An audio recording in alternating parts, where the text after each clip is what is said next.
What's up guys, Dark here. In today's character spotlight, I am taking a look at Jing.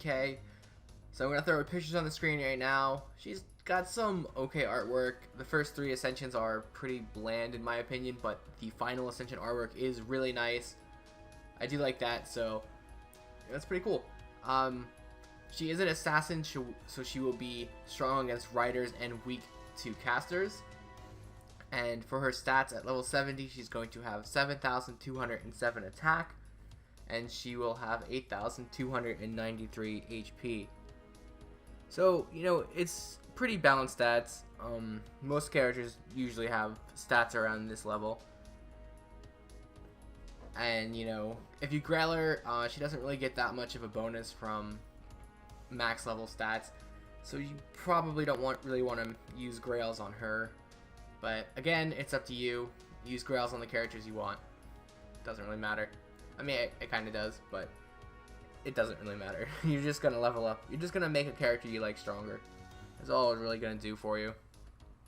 Anyway, for her servant skills, her first skill is going to be called Restrain A, which increases critical star gather rate for 3 turns and gain critical stars. So she's actually going to just flat out give you critical stars. And at max level it gives you 15, at level 1 it gives you 5, so it's pretty good. And then it also does increase the gather rate by a pretty solid margin. It's 200% across the board, which is always nice. Now I should also, you probably realize this if I just talk about the skills, but Jing is like 100% in on the crit ship. So, goes without saying, you're going to use her on critical teams a lot. Anyway, her second skill is called Planning B, and this increases critical star drop rate for 3 turns. So at level 1 it's going to be 10%, level 10 is going to be 30%.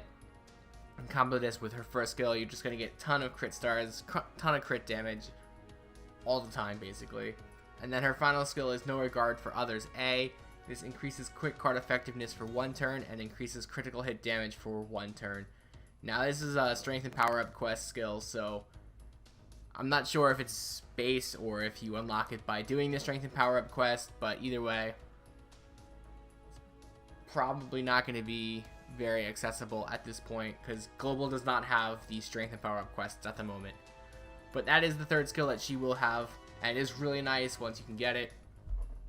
Just combo that with her other skills and you're going to be doing a ton of critical damage.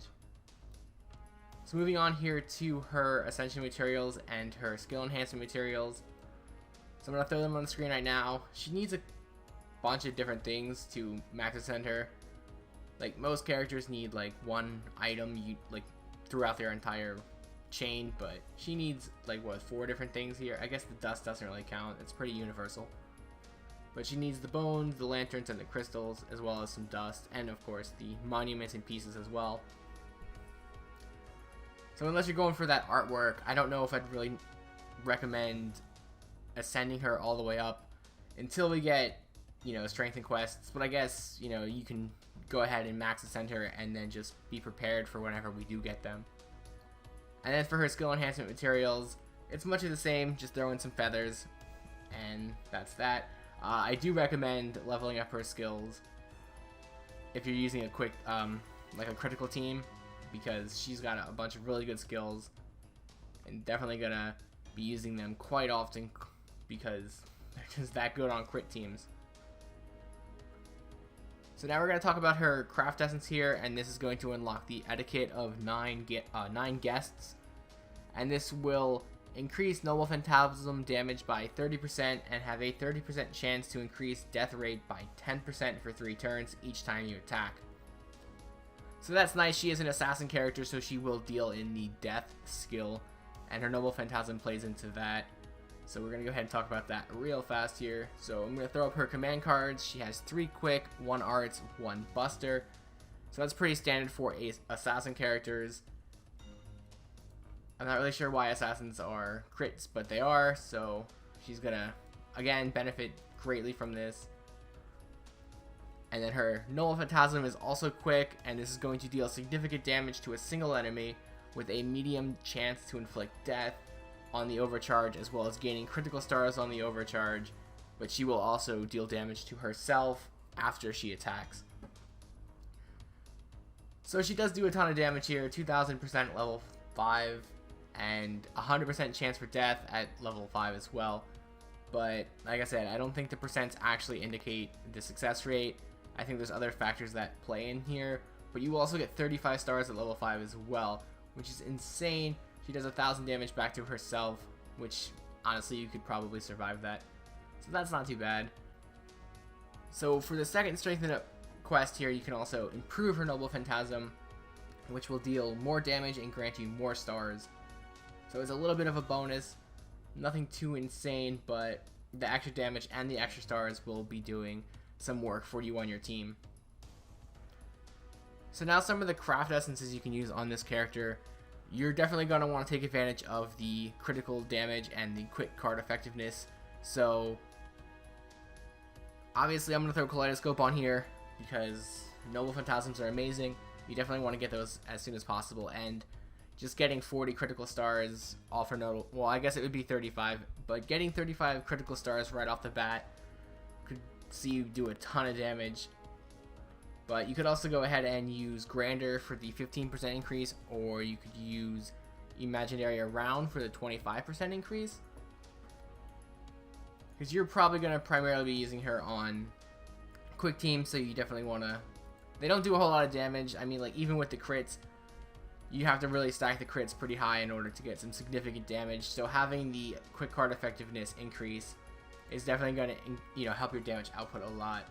So some other craft essence that you could potentially use on this character would be Gem Magecraft and Tumbra. I think I probably said that wrong.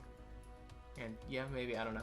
Anyway, it increases critical hit damage by 25%, and it maxes out at 30% damage. Or you could use the Be Elegant craft essence as well for the critical star drop rate increased by 25%. So she just plays a huge part in critical teams. So if you have the extra critical craft essence on her, that could also be a potential way to go. You could also use the Seal Designator Enforcer, which will increase critical star gather rate by 600%. Pretty much any critical craft essence you can think of would work. So that's a few extra ones that I don't normally talk about. They're all going to be really good on her. So that's pretty much it here for Jing K. Tomorrow I will be doing Alexander. So I'm going to leave you guys here with Jing K's Noble Phantasm, and I will see you guys tomorrow. ここより己の死は恐れず生も求めずただ殺めるのみ